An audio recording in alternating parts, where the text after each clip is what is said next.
green. We are racing here at Laguna Seca on the run down to turn 2, and look at the lead that Alex Palou has already. At Colton Herta makes the move on Pato O'Ward, and Herta trying to make his way up to second position, and has second position already from Pato O'Ward, which is precisely the opposite of what the McLaren man needed. And someone's off at the back. It's a Prema. One of the Premas is off into the gravel, so too Connor Daly for Hunkos Hollinger Racing, will get back round, get back out on the track. That's Robert Schwartzman in the other Prema, but Alex Palou with the lead over Colton Herta. Pato O'Ward, then Joseph Newgard in his fourth, and Christian Lundgaard already on the rear wing. Oh, and it's a big one for Kevin Simpson, and out goes Felix Rosenqvist as well.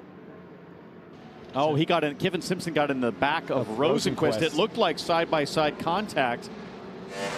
On board with Felix Rosenqvist. Oh, yeah, you can hear it. Through the final corner, we are green, we are racing, bouncing over the curbs goes Colton Herta. Pato O'Ward follows him with Joseph Newgard and Will Power, David Malukas, Lundgaard, Rahal, Foster and Rasmussen, the top 10 running down to 2. Malukas having a look at the back of Will Power. Palou got wide. Alex Palou blew the brake zone there, allowed Colton Herta to draw closer. Palou almost going off the racetrack. It's so dirty out wide there. That was really close stuff for Palou.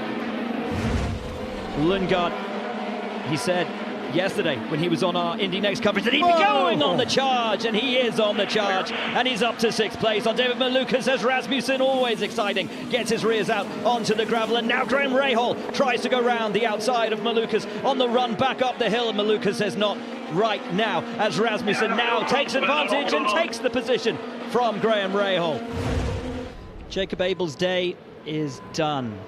You have to wonder, was there a brake issue on the 51? I was just going to say that, because that's well off track, and he's still going. I mean, you can see the fronts kind of locking up as he's skipping. It looks like stuck throttle, James. It was almost the rears were still spinning. On the run down to 11, the challenge for Pato O'Ward remains the same. Get past Herta, go after Palou. The challenge for Palou remains the same as ever it was. Gap the field and take this thing into his own hands. All these laps under yellow are kind of playing into the hands of Colton Herta here, as it's shortening the laps that he's got to do on the hards, as McLaughlin trying to make moves around Foster on the outside. Same with Ericsson side by side there with Armstrong. And Ferrucci trying to take advantage of that, gets Ericsson, has a look at Armstrong, and here comes Alexander Rossi around the outside of them both. See where Marcus Armstrong blends out here. Oh, and VK. And VK was in a battle with Dixon and Kirkwood over what is 7th place. Having a look up the inside of the Dutchman. It's a nice line through there. They run too wide, almost contact, a little bit of contact there. And then on the run down in, and just punts him. Alex Palou in 2nd place and hunting him down. That was the first lap led of Nolan Siegel's career. How long can he hang on, though, from the championship leader as Lundgaard tries to put the pass on his teammate Pato O'Ward, and O'Ward can ill afford to lose another position, but that's exactly what he will do to his teammate. He's got some big pressure from Colton Herta, who desperately needs to get around him to not let Alex Palou get too far ahead. And as we look back, or as we were looking back, there's another orange car in the back of that shot who is catching these two at pace, and that is the McLaren of Christian Lundgaard, who made his way past Pato O'Ward, and there he is, right there in the papaya and black McLaren. He's got himself past Callum Ilott. He's catching these two up. He only pitted a couple of laps before the likes of Alex Palou and Pato O'Ward. He's made up a huge number of places compared to those who started ahead of him, as now Herta takes the place away from Scott Dixon. And now Lundgaard. Oh, is he going? He is up the inside of the corkscrew. Lundgaard, that's magnificent. I love that. Lap pit. Dixon called into pit lane.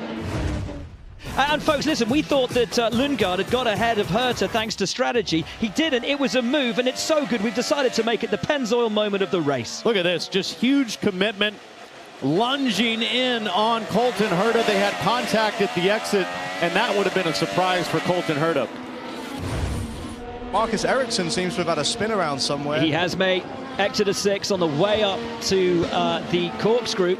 That is a very strange place to be stopped so far out of turn 6 up the hill. I wonder how this happened. High centered on that exit curve and then chased it all the way up the hill. So lucky to not continue going driver's left and be collected by another car. For another time, Palou already has a gap, already is extending as he punches the throttle. And look at Pato O'Ward all over the rear wing of Scott Dixon. Dixon having to defend, Ilott having to defend from Rasmussen. And Rasmussen, tucked up behind the Prema, can find no way through. O'Ward takes a little bit of gravel, and that will allow Ilott just a sniff of the rear wing of the McLaren as the Penske drivers fight over the last remaining places in the top 10. Take a look back at Nolan Siegel in the NTT Data McLaren. And this a replay of Siegel. Oh, big up and in to Louis Foster. Oh, and a spin on the exit of the corkscrew. Kept his foot buried in it. You can just see side by side, Foster not giving him quite enough racing room there. And then he just collided into the side of him. Really nothing Siegel could do. Santino Ferrucci spins and is off, and that is at the top of the hill at the corkscrew. Back under yellow. And Ferrucci, you could see the car beach there, the rear wheels turning, just lost it on his own. Oh boy. The car gets very light as you come up over the crest. Rossi was lucky. Woo. Definitely lucky to avoid getting taken out there. We are back to green running. And once again, it's a perfect run for Alex Palou. It's a little wobble for Lundgaard. But O'Ward with the run on Scott Dixon as he had at the last restart. He has again, and Dixon defends. And O'Ward now up to the inside of Scott Dixon, who runs deep. And the McLaren man will try to take the advantage of that, and so too will Callum Ilott. Ilott looks to the outside, but O'Ward gets the position and gets the job done. Now the Prema man all over the back of the 6-time champion here in the NTT IndyCar Series. Ilott with a best career result of 5th. A 5th place that came here at Laguna Seca, now under pressure from Rasmussen. Has to defend. Rasmussen has a great advantage running up the hill. Can he take advantage? He can't for the moment. Utter perfection once again from Alex Palou. 8 wins in a season. Sensational.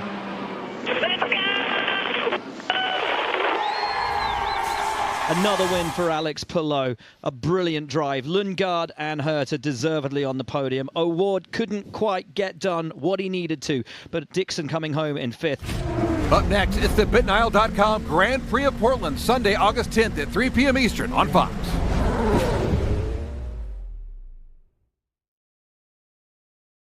Good evening and welcome back to another episode of the Push to Pass podcast. I am Derik Vance, and I will be bringing in the co-hosts of the show here momentarily. But what an exciting, I guess, depending on what camp that you bring your alliance to this past weekend for the Java House Grand Prix of Monterey. Obviously, we'll discuss that here at great length throughout this show here. Also, too, I'll give you my 5 takeaways. If you're new to the show, I will give you my 5 takeaways from the race. Michael, who will be joining us here momentarily, will pick out his winners and losers. We also have interview from the winner of the race, 8th of the season, if you can believe that. Alex Palou will go over the results, point standings, and everyone's favorite segment, race picks, who again got a little bit more tighter with now just 3 races to go in the 2025 season. Also, too, we are scheduled to be joined by a driver of the number 99 Force Indy of Abel Motorsports from Indy next by Firestone, Myles Rowe.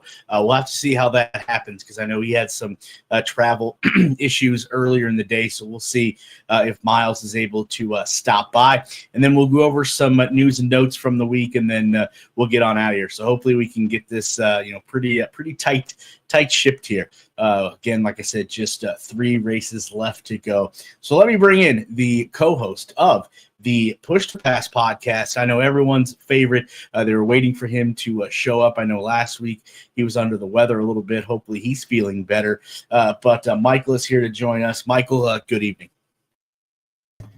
Yeah, good evening. Great episode last week. Was able to watch that last Wednesday after my migraine on Tuesday, so that took me down and out. So yeah, glad to be back and ready to talk IndyCar. Yeah, glad to see that you are on the mend. Glad to have you back.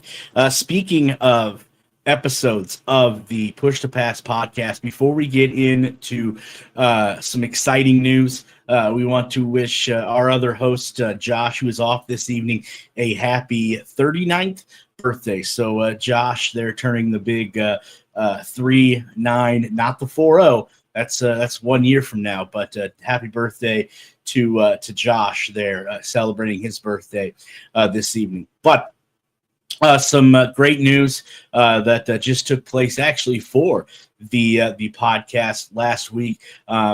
For you audio listeners that just like audio, well, we have some great news. The Push to Pass podcast now can be found on 3 major platforms.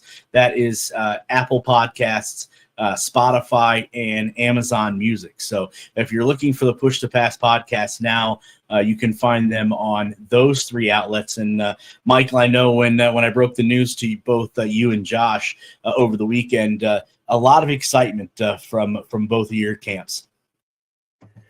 Yeah, the more outlets, the better. Obviously, the more we can get audience members to listen and enjoy the IndyCar series, the better off we are. And yeah, by adding, Amazon, and Amazon's big right now. Very big as far as racing is going. They're looking to build their sports platform for sure, and then obviously Apple being the number 1 podcast listener. I guess user is great as well. And then obviously Spotify is up there as well. So great to be on all 3 of those platforms. And that's great for somebody that doesn't want to get on YouTube and watch us. They can just listen to us now. Yeah, absolutely. So hopefully you'll be able to, you should be able to find those. The links I will have in the description that is sent out not only on yournews.com, where you can find all articles, everything there for the Push to Pass podcast, but on the website that is scrolling down at the bottom there as well.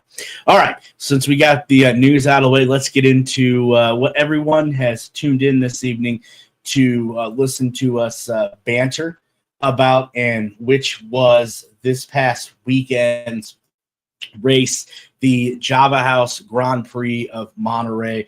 We are going to recap that for you, like I said at the top. If you're new to this, what we'll do is we'll go through my 5 takeaways, again, that can be found on yournews.com or the Push to Pass website that's been scrolling down at the bottom of your screen.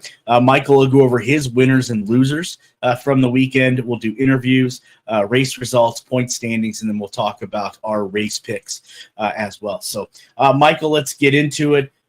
My first takeaway or 5th takeaway from this past weekend. No, it is not Alex Palou, but rest assured he will be in the mix here shortly.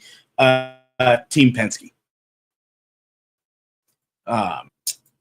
First of all, before we get into it, as we always do, huge congratulations obviously goes out to Alex Palou and the whole number 10 DHL Chip Ganassi Racing crew for collecting their 8th win of this 2025 season after winning Sunday's Java House Grand Prix of Monterey at the WeatherTech Raceway Laguna Seca.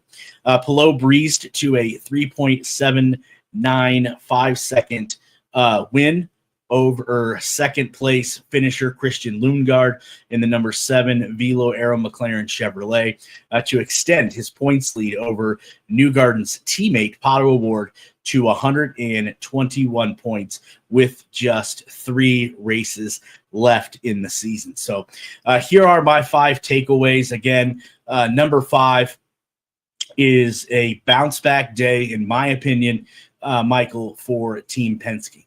What a year it has been for the folks over at Team Penske. Between their three drivers, Will Power, Scott McLaughlin, and Joseph Newgarden, a combined only 3 poles. None of those drivers are in contention to win the points championship. But most importantly, what Team Penske prides themselves on is wins, and they have 0 in 2025. But Sunday, showed that there may be a little bit of light at the end of the tunnel. Power in the number 12 Verizon Chevrolet grabbed his 7th top 10 of the season, finishing in P7.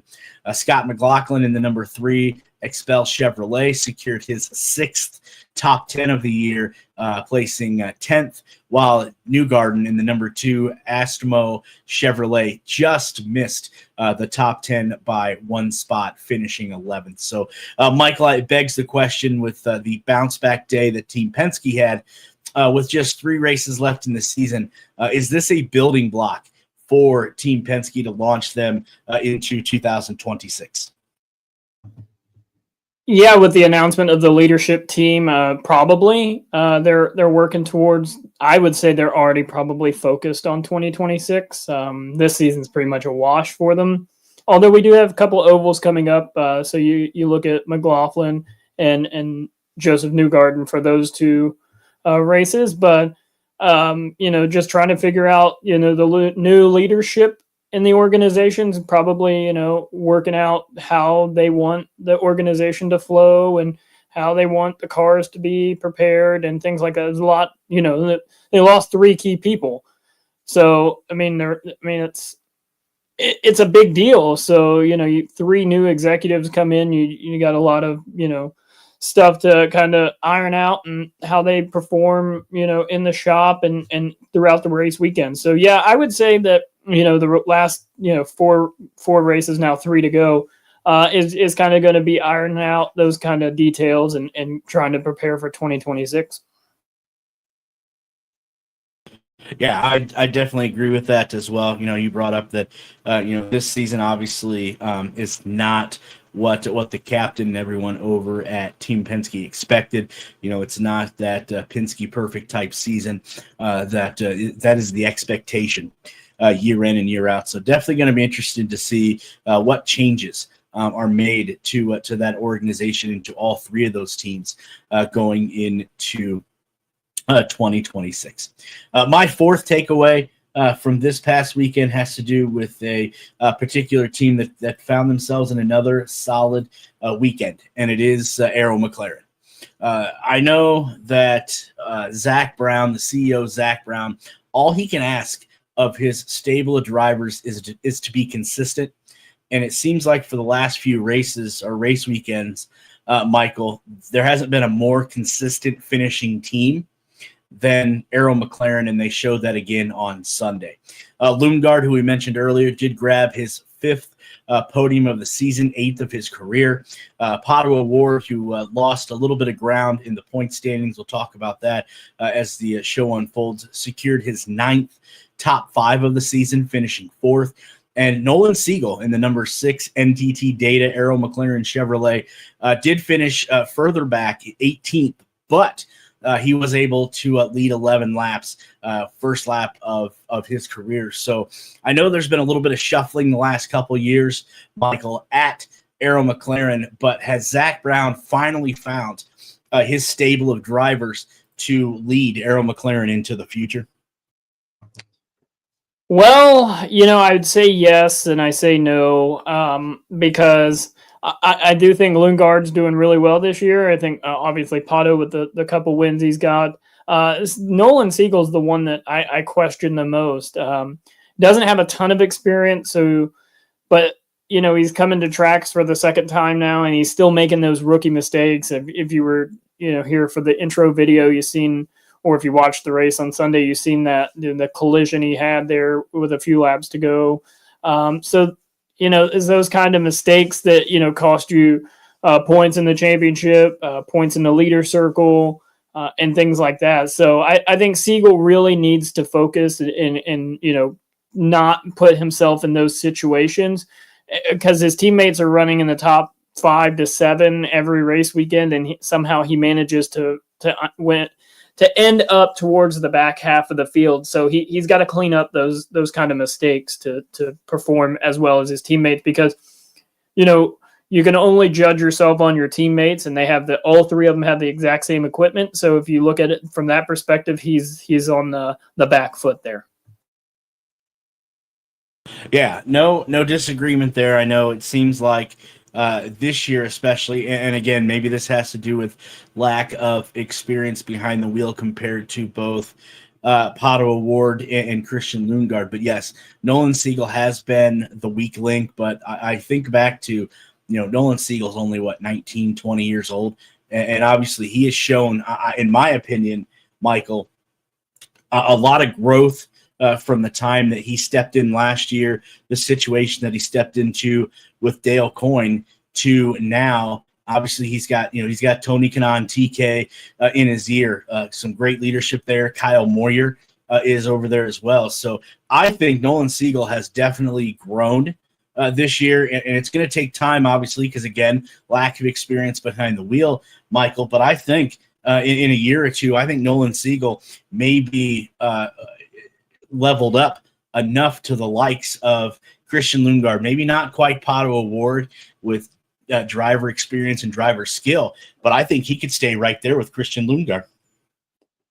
You say that, and it's potential for that, but does he have the time? I know Zach Brown said his driver lineup is the same for next year, but if we get halfway through the season and he's still finishing 15th to 20th, how long will they keep him? We've seen in the past where Arrow McLaren is in and out of drivers left and right. So, it's a hot seat for sure. And if I'm Nolan Siegel, I just want to clean up the mistakes. If he can clean up the mistakes, I think then he can progress and get what he can out of the car, because he did lead laps, and that's great. But at the end of the day, no one cares how many laps you led. All they care about is where you finish. Yeah, a great points, and I think you bring up something that maybe a lot of people don't hit on in the IndyCar paddock, and I think it's one knock that I have personally, well, not personally, that I have against Zach Brown, and it's the exact point Michael just made, that he seems so quick to the trigger to get rid of one driver and replace him with somebody else. So it's going to be interesting to see as this progresses how patient Zach Brown's going to be with Nolan Siegel going forward for sure. All right, my third takeaway, and this may come as a surprise to some people because early on in the year, I didn't expect much from this team, but when a team deserves their flowers, I'm going to give it to them, and it's Prema, and it's particularly Callum Ilott. I felt that this past Sunday that Prema Racing leveled up a little bit here. As I mentioned, coming into 2025, the expectations for Prema Racing weren't exactly high, and we noted that in personal conversations at Indianapolis for the month of May, and then on here as well. But as I said, as the season has unfolded, I have to admit, Michael, and I know it's gonna bring you great joy, Prema Racing has gotten a little better race by race. You had Callum Ilott on Sunday in the number 90 DNS Filter Chevrolet, was able to collect Prema's fourth combined. That's between Callum Ilott and Robert Schwartzman. Their fourth combined top 10 of the season, finishing sixth. And just as we're interested to watch what Team Penske does in the offseason, I think the same amount of eyes is going to be put on Prema Racing, because I feel again that I think it's going to be interesting after their first full season in the NTT IndyCar series. They got their feet wet. They got a taste. They were under the gun for the whole season, Michael, for that whole first season. What changes in strategy and things of that nature Prema Racing is going to have going into 2026? Well, I mean, from the drop of the season, they've had all sorts of issues. Robert Schwartzman at Thermal was on fire and didn't get a lap in before qualifying. So his qualifying lap was his first lap on the track. And one thing we have to remember too about Prema is they're an Italian-based team. So a lot of their mechanics this is the first time they're working on an IndyCar. Robert Schwartzman, this is the first time he's seeing most of these tracks. Indianapolis was the first time he was ever on an oval. Callum Ilott this weekend showed his leadership within the team that I thought he would show and prove. He's been to all these tracks. He's been in the IndyCar series, has a little bit more of experience. But the one person, the key aspect to Prema Racing for me is when they hired Ryan Briscoe. Ryan Briscoe's been in the sport for forever. He's been a driver. Now he's kind of the leadership role there at Prema. So he knows what the team needs, the personnel, and that sort of situation. So they're only going to get better. I mean, these guys that are, come over from Italy that are working on these cars, they're learning every single week. They're learning the ins and outs of the cars, what make them better, what make them worse. And the same for Robert Schwartzman as well. I mean, we have to give him praise. Yeah. I mean, he's had a rough season, but at the same time, there's been glimmers of hope for him. So it's definitely a step in the right direction for Prema for sure. Yeah, absolutely, no doubt. And like I said, we're going to be focused on what Team Penske does in the offseason, obviously the name. But my eyes are going to be focused on what Prema does and how they can continue to take that step from year one to year number 2. All right, my second to last takeaway, and I know, Michael, this is going to pain you to wit's end. But what a weekend for Dale Coyne Racing to absolutely forget. It's amazing to me, Michael, how quickly racing momentum can change. You think back last week, Rinus VeeKay in the number 18 Ask Roy Honda was riding high, to a second place finish. But this week, obviously, was a totally different story for him, along with his teammate, Jacob Abel. VeeKay finished 2 laps down, coming home 23rd, while Abel, in the number 51 Abel Construction Honda, was only able to muster 10 laps, and he ended up finishing 26th. So one has to wonder, as always, with Dale Coyne Racing, and we've heard the chatter amongst the drivers in the paddock about Rinus VeeKay's future, but will one or both of these drivers currently employed by Dale Coyne Racing, are they going to be back in 2026? Rinus is the toss-up for sure. And if we look at the weekend, obviously, if you just sit there and it's kind of contradict what I said about Nolan Siegel, but when you sit there and you can look at the issues that happened, obviously Rinus got hit, and kind of chucked off the track and stuck in the gravel. That's where he lost his laps. I mean, he was running okay. He's working his way through the field. So, that incident, that cost him, some time, and that cost him basically his race. And then Jacob Abel had a mechanical failure. So when I look at those situations, you can sit there and pinpoint, okay, a mechanical failure, that's going to happen, is racing. And then you look at Rinus's accident, not of his fault. Obviously, Kyle Kirkwood, he kind of just misjudged. And it's kind of one of those situations where if you don't race around a driver very often, you don't know his breaking points and things like that. But I mean, Rinus has done a really good job with the Dale Coyne, system. It's the best they've been in points in years. So, Rinus, that's going to be a tough situation. How does Dale Coyne sell that to keep him there?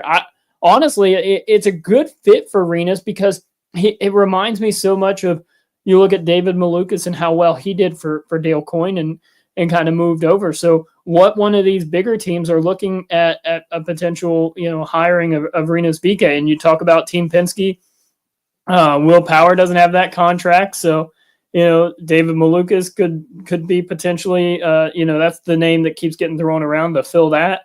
Could Rinus VeeKay go over to AJ Foyt? Those are big questions. And those are the, you look at the differences in the teams and things like that. So But Jacob Abel, I mean, we look at him, he's a rookie. These cars are different than the Indy Next cars. They're heavier, and there's a lot of differences with them. So, Jacob Abel is going to these tracks for the first time in an Indy car. So he's got his work cut out. But I think, when you look at mechanical failure, there's not much he's going to be able to do there. Yeah, definitely. Jacob Abel is cutting his teeth. Obviously, being a rookie, first year in the series, and hopefully, Jacob is able to grow, as we've seen these other rookie drivers that are not so much rookies anymore in the series have grown as well. All right, last takeaway, and obviously, nobody. This is no secret. But again, it's tough, Michael, week in and week out, because I have to come up with more stats and statistics and things to talk about when it comes to Alex Palou. And I imagine our listeners and viewers are going to know these facts. But if you're not, just listen up, because Alex Palou is moving up the historical ladder at a rapid pace here. When historians look back on the 2025 NTT IndyCar season, will anyone think of any other driver outside of Alex Palou? In 14 starts, ladies and gentlemen, Alex Palou has captured 5 poles, 11 top 5s, 12 top 10s, and he has secured 8 wins, which puts Palou just one behind the season that Mario Andretti had in 1969, where he captured 9 wins. And Palou is just 2 wins shy of what A.J. Foyt did in 1964 and what Al Unser did in 1970, capturing 10 wins, which is the most all-time in an IndyCar season. With 3 tracks left in the season, there is a great chance Alex Palou could set the new benchmark of wins in a single season, especially if he secures the Astro Cup and is driving with house money. Well, if we were talking in January or February, I'd say, well, the guy can't win on ovals, but he's won on the big oval, he's won on a short oval. So I don't know if that phrase can be used anymore, but he's going to have his work cut out. I was just looking at some numbers. He needs 41 points. If he finishes second and leads a lap at Portland, he will be the champion of the IndyCar Series for 2025. He'll have that Astro Cup going into that's Milwaukee and then Nashville. So I mean, can he do it? Yes. Will he do it? He's got tough competitors on the ovals. And you brought it up earlier, Kyle Moyer going over to Arrow McLaren. Well, look what Pato's done since he's been over there. I mean, 2 wins now. Their organization's only going to get better because Team Penske was really, really good on ovals for sure, but the organization is going to improve that. So will he win? I mean, if he wins the last 3 races, he'll be at 11. So that's already, 8's already crazy enough, but 11 would be, record breaking. And that's one thing that this season's showing that, he is breaking records and tying records, and these records have been around for a while. So, they can be beaten, and, maybe after our lifetime, they'll get beaten again. So, Palou is, a generational talent. What he's doing this season is unbelievable. And it's not just Alex Palou, but it's everybody on the Chip Ganassi Racing number 10 team. They are just, they're steps ahead of everybody week in and week out. It's not like it's, a couple weeks in a row. It's been the entire year. the worst finish he had is because he got crashed. Apart from that, I think it was a 12th place finish. So he's not one of those drivers that just, oh, I'm consistent. No, he's consistently winning. He's consistently in the top 5, top 3 every single week. So, he's great. And yeah, I think you're right though. But if he does go into Nashville and he goes to Milwaukee and he doesn't have anything to lose, it could be even scarier. Yeah, I think you're absolutely right. And the last question, before we wrap up my takeaways and we go to hear your winners and losers, in your opinion, and I know you've covered IndyCar, a little longer than I have, where does Alex Palou's season stack up to other drivers that are at that elite level, their past seasons, like the AJ Foyts, the Allens or seniors? Where does Alex Palou's season stand amongst the greatest of all time? Man, that's a tough question because you look back at Paul Tracy's run, in the 2000s, that was a good run. You look at Michael Andretti's, he's had a good run. But the thing is Palou is so consistent. He's consistent, and this will be,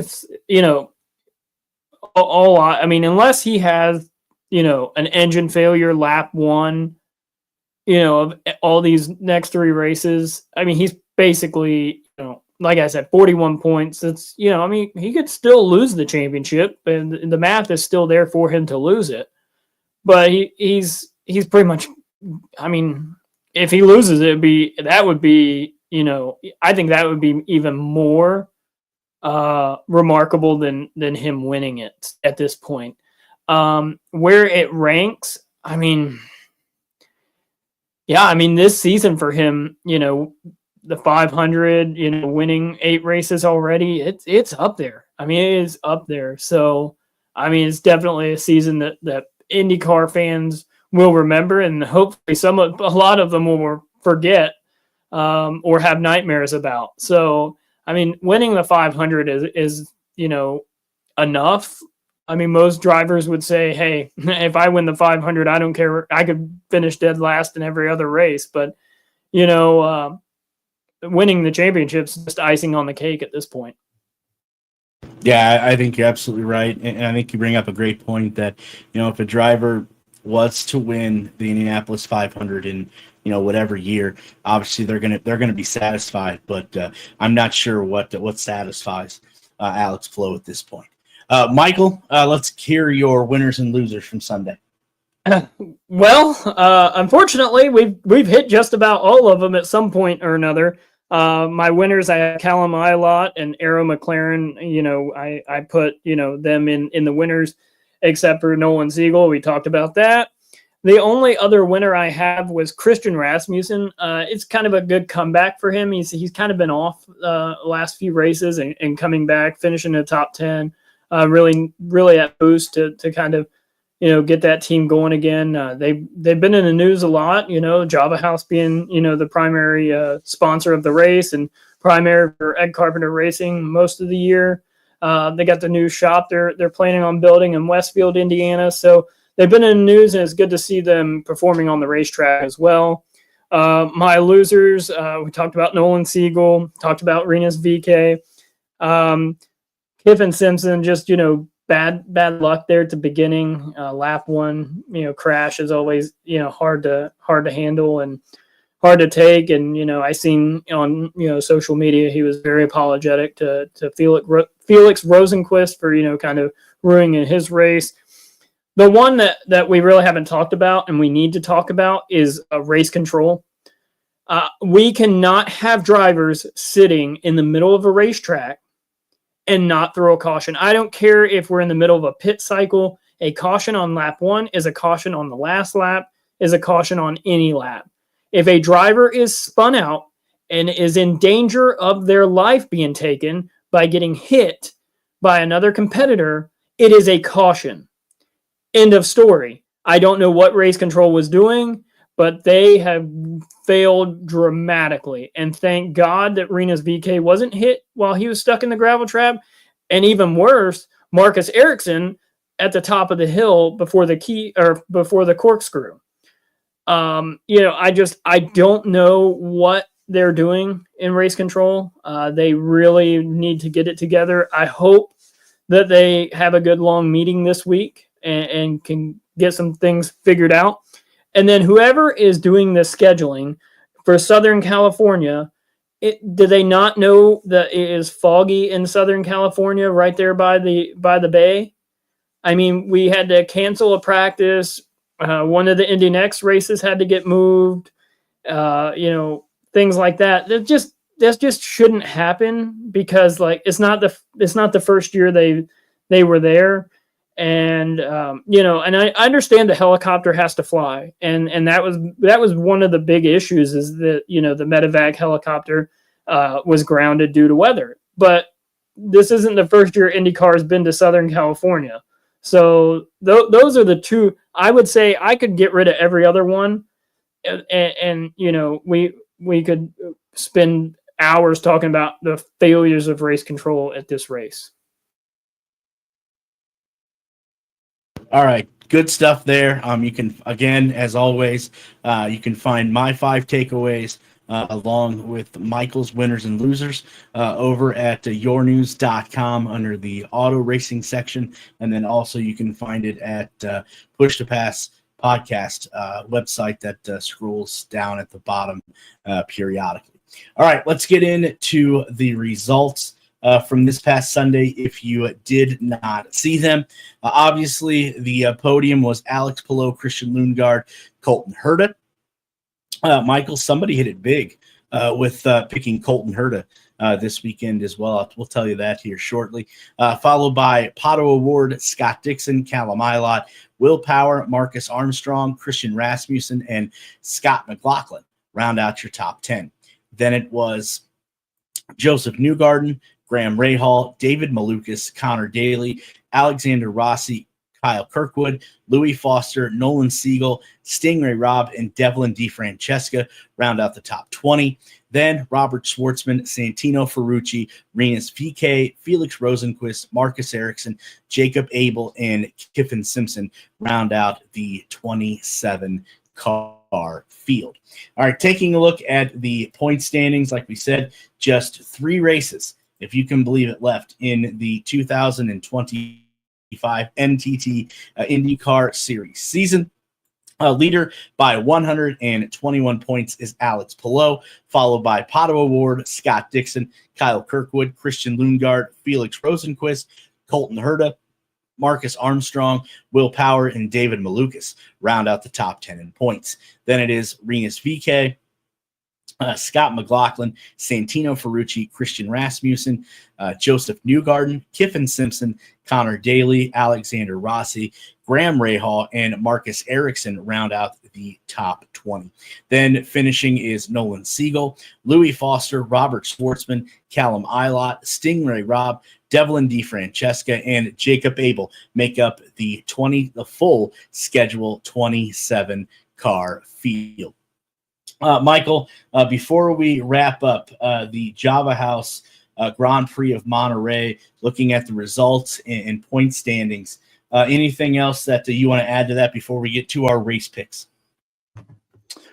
Yeah, just kind of looking over, leader circle and looking over the points and things like that.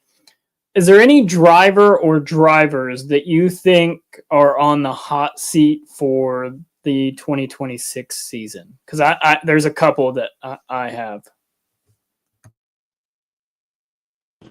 I mean, what do you think of the season so far?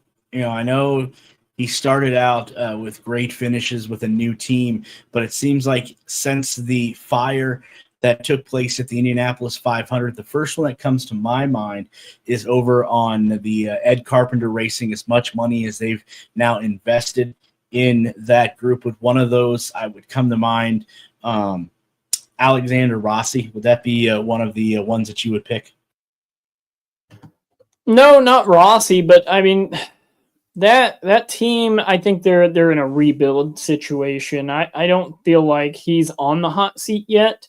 And you talk about the Fire Indy. Yeah, that was kind of a turning point. He was running pretty well up until that point, but yeah, I mean, he's not on my list, but he's definitely someone that, if he has another couple seasons like this, I mean,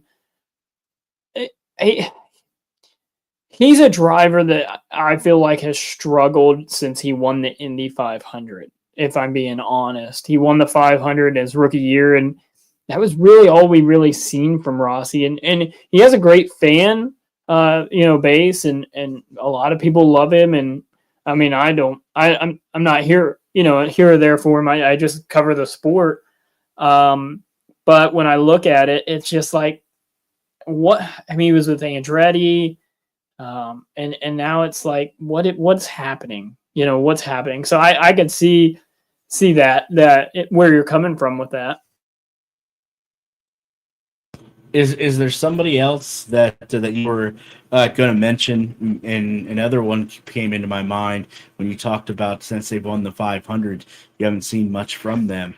Would it be somebody that is in the Andretti camp? Maybe a former Indianapolis 500 winner? Is that where you're pointing to?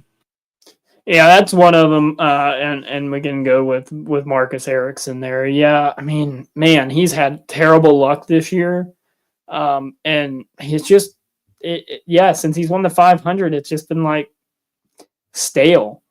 And now he's with, he was with Ganassi, now he's with Andretti, and it's just kind of been the same old. And I go back to Mid-Ohio. And having Fox Sports sponsor your car, are they at the point where they're having trouble getting sponsors for the car? And we kind of had a shake up in leadership over at Andretti Global. Is this time for them the new leadership to kind of say, okay, it's time for us to put a driver in the car?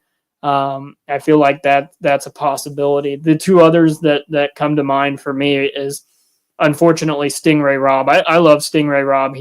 His faith is really, really awesome. He talks about it quite a bit, and I've had some great conversations with him. But this is his third year and third different team, and it's just the same kind of results. So, I worry about Stingray. And then the last is a friend of the podcast is Devlin DeFrancesca. He's had about zero luck. I don't think he's finished in the top 10 this year. He's being outran by both his teammates on a consistent basis. So I worry for him as well. I would say those are the three drivers on my list that I'm looking to see what happens with them. Besides Will Power, I mean, obviously he's the big one, and we kind of touched on that earlier, but that's not really a hot seat situation. That's just kind of maybe an end of an era or, end of a contract situation. Yeah, definitely a interesting group of drivers to watch when the NGT IndyCar season does come to its completion. All right, let's hear from race winner this past Sunday, Alex Palou in Victory Lane. Alex Palou, we talked about it at the top of the show. We talked about it in qualifying. You are really darn good here. You've won this race 3 out of the last 4 years. You're a 3-time winner here. You're 8th of the season. It looked comfortable, but you had to survive a couple restarts to get the job done from pole. Yeah, it wasn't that comfortable, honestly. It was tough. It was a lot of hard work, especially with those restarts at the end, and also with the tires. We started with the best tire, and we knew that we were going to have to survive a little bit at the end. But, honestly, it was a tremendous day for us, for the 10 car, for CGR. 8 wins in 1 year, but today feels super special as well with the atmosphere we had today here. So, yeah, super pumped, super happy, and ready for more. You did more than 20 laps at the end on used reds, and they looked pretty raceable all the way throughout, but you still had to get it done on a scuff set. Yeah, I think those late yellows helped us a little bit. It hurt us on the gap, but it helped us to survive with those used alternates. So, the car had a ton of pace today and was able to manage it. Back in Victory Lane in a season that's already seen a lot of wins and a lot of momentum, how hard are you going to keep pushing until the checkered flag on this season? Oh, even more. There's more. Congratulations, Alex Palou, your winner at the Java House Grand Prix of Monterey. Dan Ruzanowski to you. Oops. All right. So that was race winner Alex Palou over the weekend. Michael, let's get to our race picks where, again, things are getting awfully tight. As you see, last weekend, I went with Will Power. Josh went with Joseph Newgarden. You went with Renus VK, and Joy ended up walking away with the win as she took Colton Herta, who come home with a third place finish. So, like I said, things getting a little tighter down there at the bottom, as you see, with just 3 races left to go. Me and Joy are tied at 4 wins apiece, where Josh and Michael have 3. But I was looking at some of the drivers that all of us have left Michael, and I still think a few of us, or maybe all of us, do have some bullets left in the chamber. Excuse me. Yeah, I feel that way. Sorry, getting choked up, losing this year. No, I know that I have two strong ones in the chamber for Nashville and you know, I don't know why I keep forgetting Milwaukee, but for Milwaukee and Nashville, I got 2 bullets I feel like I'm pretty good with. But yeah, it's going to be interesting. Maybe I can go on a three race stretch and pull it out again this year. Yeah, look, somebody's going to have to. Hopefully, this doesn't end in a tie, and we'll have to come up with some type of tiebreaker. But like we said, still got 3 races left to go, so somebody is going to walk away the winner when this is all said and done. All right, before we get to some notes here, looks like Miles is not going to be able to join us, so I have rescheduled that for next weekend. Like I said at the top of the hour, he had some travel issues that might push him back, so obviously that did come to fruition. So before we get to news and notes, as always, let's step aside and thank a few sponsors that obviously make it possible for us to bring you the Push to Pass podcast on a weekly basis. And then also, too, we do have a new sponsor that has been added. I wasn't able to get a graphic done in time, but I will for next week's show. But first, a huge thank you goes out to Always Ready 1776 for all your patriotic apparel, headwear, and more. Go check out Always Ready 1776, and you can find them on the web at alwaysready1776.com. If you do find something that you like and you want to purchase, make sure you use that promo code that you see right there on your screen, Push to Pass, for 10% off of your order. Always Ready 1776. Also, Gettum Associates. For all your home design and remodeling needs, it is Gettum Associates, and you can find them on the web as well at Gettum.com. If you do choose to go with their design and remodeling services, make sure you use the promo code you see right there at the bottom of your screen, Push to Pass, for $250 off any design service. That is Gettum Associates. And then the newest sponsor of the Push to Pass podcast is Diane's Landscaping. For all tree service, fertilizing, topsoil, grass cutting, garden cleanups, hedge trimming, garden weeding, controlling lawn aeration, and hard landscaping. Remember, it's Diane's Landscaping, and you can find them. Actually, you can call them to get a quote at 419-770-2332. That is Diane's Landscaping. So a huge thank you to all 3 sponsors now of the Push to Pass podcast, Always Ready 1776, Gettum Associates, and Diane's Landscaping for being proud sponsors of the Push to Pass podcast. All right, getting back into our news and notes section before we get on out of here. If it seems like it is a short show for everyone this evening, remember, there is no race this weekend, so we will not be needing to preview anything. So that is why, if it seems like we are on a short show this evening, that would be why. Michael, I know you touched on this earlier when we were talking about my 5 takeaways, but you alluded to it that Arrow McLaren did come out this past week and made the announcement that they are going to plant their IndyCar flag in Indianapolis for years to come. If you missed it, Arrow McLaren officially took ownership of a larger facility in Indianapolis located on Zionsville Road, if you know where that is, and they have begun renovations to expand and modernize the building.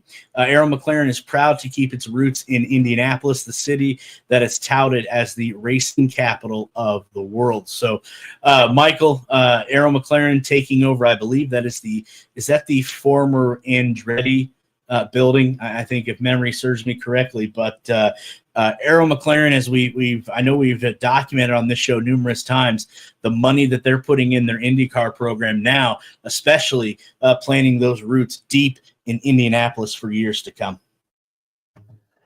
Yeah, they're working out of a small building, smaller building, and the old Sam Schmidt racing shop, I believe, Sam Schmidt Motorsports. Or I think it was Schmidt Peterson. I don't know. He went through several names, but they're still in that shop, and the Andretti was building. Well, they are building a facility in Fishers, Indiana, and I believe they bought another building in downtown-ish area. I'm not sure where the Indy cars are currently being built. That'd be a great question to ask. Maybe you know, Derik. But yes, they've taken over that shop there on Zionsville Road. They have ownership of it. They're renovating it. They're kind of making it look modernized and kind of look like their F1 shop to an extent for what they can do. I know at one point Arrow McLaren was going to build a facility in Whitestown, but that kind of fell through.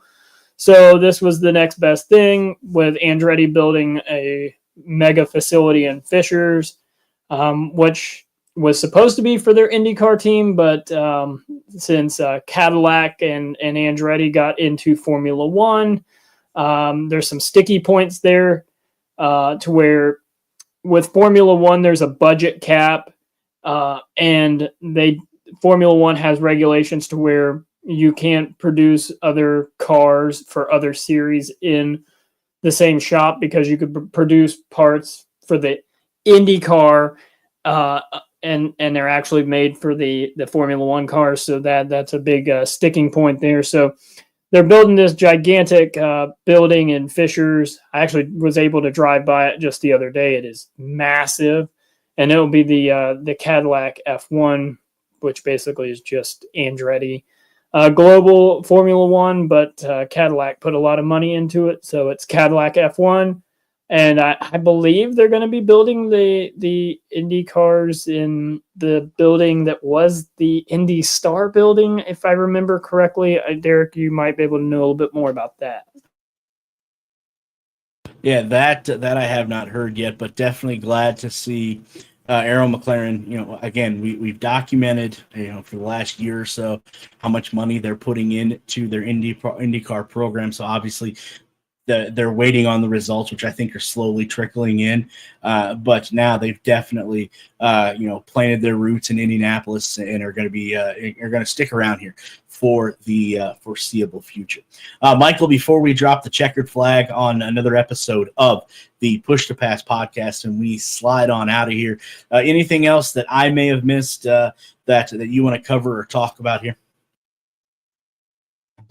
No, just kind of a week off is kind of weird at this point of the season, because we've had race after race after race. So a weekend off, I don't know if you've seen the TV numbers for today. They were pretty average they were pretty much the same from last week. They're in the 700, I think 764, if I remember correctly, 764,000. So not great, not good, but that means being pretty consistent. So we'll see if the ovals produce. I keep seeing tweets about, well, the ovals will bring in more people. The ovals will bring in more people. So we'll see if that holds true or not. Yeah, definitely worth seeing since there are 2 ovals left. 2 out of the 3 races, 2 of them are on ovals, Milwaukee Mile, and then wrapping up the season in Nashville. So definitely wait and see on that. Well, with all that being said, we're this evening on the Push to Pass podcast. I know we usually are an hour plus long, but again, as Michael said, we have a rare weekend off.